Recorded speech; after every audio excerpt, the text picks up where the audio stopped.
Assalomu alaykum. Bugun zo'r zakazlarimiz bor. Bugun elektriklar kunimi deymanda, ko'p narsamiz elektriklarga xos narsa tushibdi.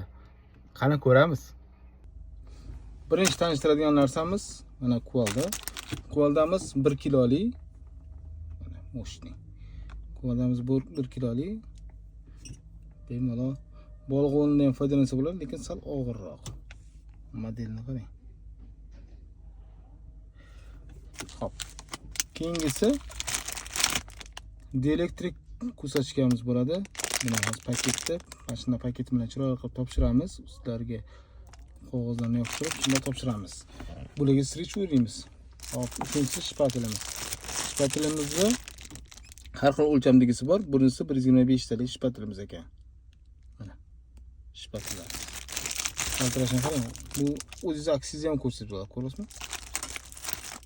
Va uchinchisi mana o'rog'imiz bor. O'rog'i kichkinasi. Men sizga rasmini qo'yaman. Video davomida buni ko'rasiz. Mana bu kechagi pilkamizdan boshqachasi tushibdi. Bu vot faqat daraxtga. Mana daraxtga. Pilkamiz. Bu ham sabilni pillaniki ekan. Bu sabilni pilgan rasmini ko'rsatmagan, lekin yog'ochni ko'rsatgan. Va mana bu o'lchamlari ham bor. Buni ichida 5 ta dona, o'lchami 150 mm.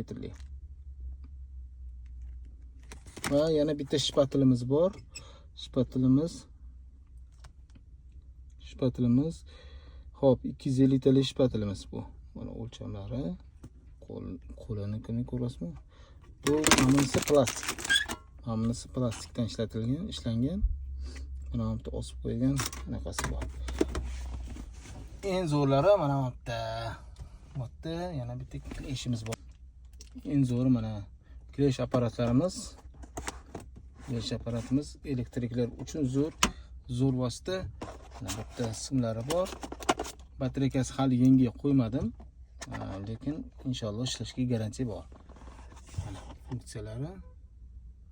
funksiyalari, hattoki haroratni o'lchaydigan funksiyasi bor ekan. Diodni o'lchaydigan funksiyasi bor. Chistotani o'lchaydigan o'zgaruvchan tokki voltni o'lchaydi. O'zgarmasga adashmasam ham o'zgarmas, ham o'zgaruvchan bo'lishi kerak. Chunki logotipi o'zgarmasni ko'rsatyapti. Va o'chirib qo'yadigan knopkasi. Mana bu funksiyalar bor. Mana o'zini simlari bor. Bitta simi shu anaqa toklarni o'lchasa, mana bu yerga bitta simi haroratni o'lchaydigan simi, mana haroratni o'lchaydigan simi. Mana birinchi marta ko'rishim haroratni o'lchaydigan simi, chunki eshitardim, lekin ko'rmagandim. Yopamiz. Keyingisi testerimiz 1000 voltgacha o'lchaydi. Bunisi ham 1000 voltgacha o'lchaydi.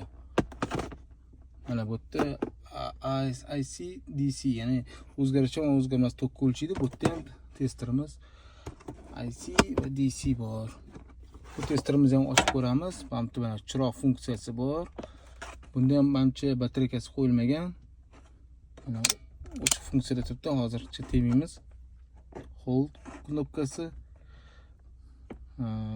Bu yerda menga yoqqan tomoni qaysi voltga qo'yib o'tirmas ekansizda, sirazi mana voltga qo'ysangiz, mana volt chistotani ko'rsatar ekan, millivolt, gerts, ya'ni bu ham chistotani ko'rsatadi. Foizini adashmasam foiz qilib qo'yibdi.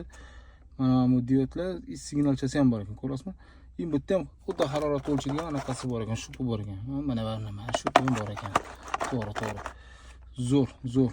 Qarang. Milliamper, amper, amper. Mana hammasini endi bilmadim. Endi ko'ramiz, xudo xolasa, keyingi narsasi o'rganib chiqamiz. Mana bu yerda shuplarni qayerga tiqishi ko'rsatilib ketilgan. Ko'rasizmi? Mana 0, hammasi hop. Mana diodlarni o'lchayotganlarda mana qo'shiladi. Diodlarda mana bu 10 amperdan 10 ampergacha bo'lsa, mana milliamperga mana shupni tiqar ekanmiz. Mana 10 ampergacha tiqsa bo'ladi, adashmasam. Hozircha shu. Mahsulotlarimiz sizga yoqqan bo'lsa, like bosing, podpiska bosishni unutmang. Biz bilan birga bo'ling. Yanada zo'r narsalarni ko'rsatishga harakat qilaman.